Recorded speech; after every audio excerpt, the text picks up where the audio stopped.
Okay, welcome everyone to a new episode of Technique Tuesday. This week we're going to be looking at how to perform the overhead barbell press, or OHP, with perfect technique. So with this movement, we're performing shoulder flexion, basically lifting your arm up overhead, which will be handled by the anterior or front deltoid, and to a lesser degree, the clavicular or upper head of the pecs. We'll also be performing elbow extension, which will hit all three heads of the triceps. And when viewed from the back, you can see that there will be scapular upward rotation occurring, handled by the upper traps. Now, I like the overhead press for two main reasons. First, being a basic multi-joint barbell movement, it allows for a good deal of progressive overload, although it usually does take longer to gain strength on than other exercises, so be patient. And second, it is a great general strength building exercise that goes through a huge range of motion, nearly 180 degrees of shoulder flexion. However, there is one thing that I don't love about the overhead press, and that is that it is quite front deltoid dominant.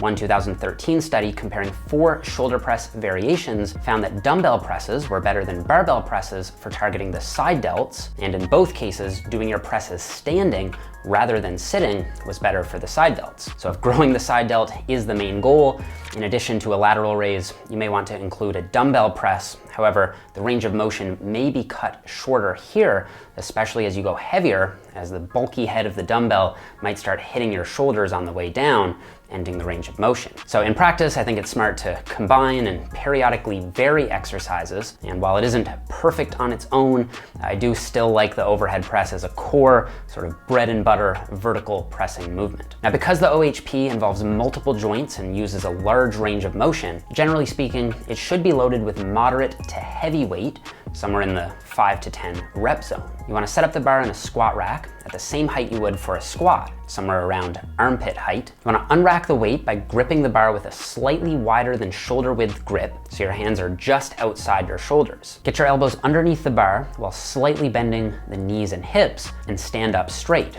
lifting the bar up off the rack. Take 2 to 3 steps back and firmly plant your feet with a roughly shoulder width stance and a slight 15-degree foot flare. You want to point your elbows slightly outside your shoulders, and this will be your starting position. Now, although I wouldn't normally recommend a thumbless, so-called suicide grip for anyone new to the movement, as you get more comfortable with it, I think the thumbless grip can be used here as long as your wrists are stacked, meaning from the side position, the bar should be resting above the wrist joint, not behind the wrist joint near the fingers. So you want to externally rotate your shoulders, pushing the elbows slightly out at about a 45-degree angle. You don't want them flared too much out to the sides, which can cause shoulder pain, and you don't want them straight in front of the shoulders, which will limit your strength potential. So with the bar resting on your upper chest or collarbone area, you want to flex your glutes to ensure that your spine is kept neutral, and take a deep breath into your gut, pressing the air out against your belt, if you have one,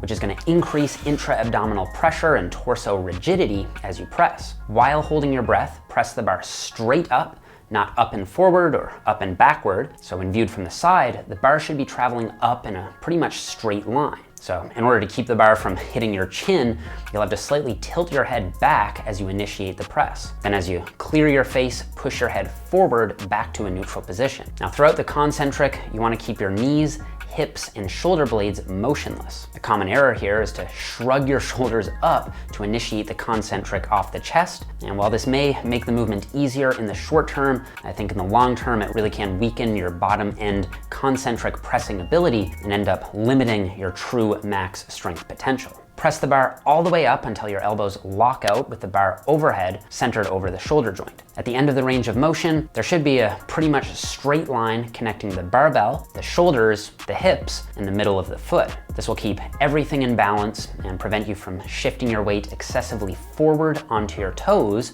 or backward onto your heels. Everything should be balanced directly over the middle of the foot. Start the eccentric by dropping your elbows down into the side at a 45-degree angle, so not straight down in front of your delts. Allow the bar to come to a full and complete stop here while you take in another full breath of air and begin another rep. Now, of course, I think both the seated and the standing dumbbell shoulder press make for reasonable alternatives or additions here, since including isolateral movements can help prevent muscle imbalances and asymmetries. The seated variation will allow for the use of heavier loads. However, the standing variation will increase stabilization demands, meaning more core and side delt activation. And unlike with the barbell press, here you can just press the dumbbells straight up, with the dumbbells more out to the sides, since you don't need to worry about smashing your face on the way up. For the dumbbell variations, I prefer slightly higher reps, usually in the 8 to 15 rep zone.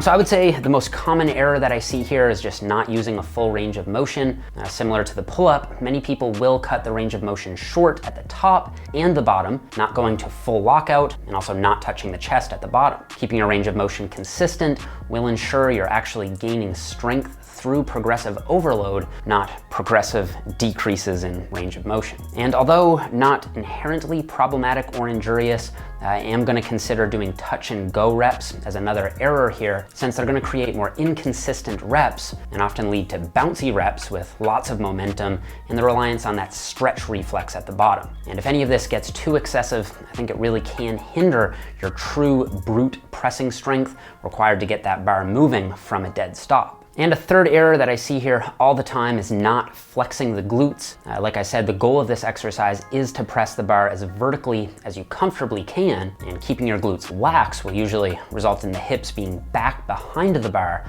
which reduces stability and more often than not results in the bar being pressed forward rather than straight up. And this is a bad habit, and it can put a lot of strain on your lower back and create more inconsistency in both your bar path and just form in general. Okay, so that's all that I have for the overhead press, guys. Before you click out of this one, I've just got a quick rundown of what I have planned for the next few Technique Tuesday episodes. You guys may have noticed that I've been skipping leg day so far in the series. So what I'm gonna do is for the next 3 episodes, we're gonna hit 3 different lower body exercises, starting with the squat next week. And I should say here that there is no real underlying method or meaning to the order in which I'm covering these exercises. Obviously trying to focus on exercises that I think are smart to include in your program, but I'm trying to space out the more time-consuming and longer videos like the squat, bench press, and deadlift, so I don't burn out too quickly on the production from the beginning. So anyway, all those videos are all coming, and I have the whole series mapped out until about mid-June as of now. So for the release of the first shoulder-related video here, I'm gonna be offering my men and women's shoulder hypertrophy training program, or training manual, at 50% off. So for this week, you can get it for $9.99. You can find these at the discounted rate for the next week on my website, jeffnippard.com, or by clicking the first link in the description. So guys, don't forget to leave me a like on the video if you enjoyed it. Don't forget to subscribe so that you don't miss future Technique Tuesday episodes. And I'll see you guys all here next Tuesday for the squat.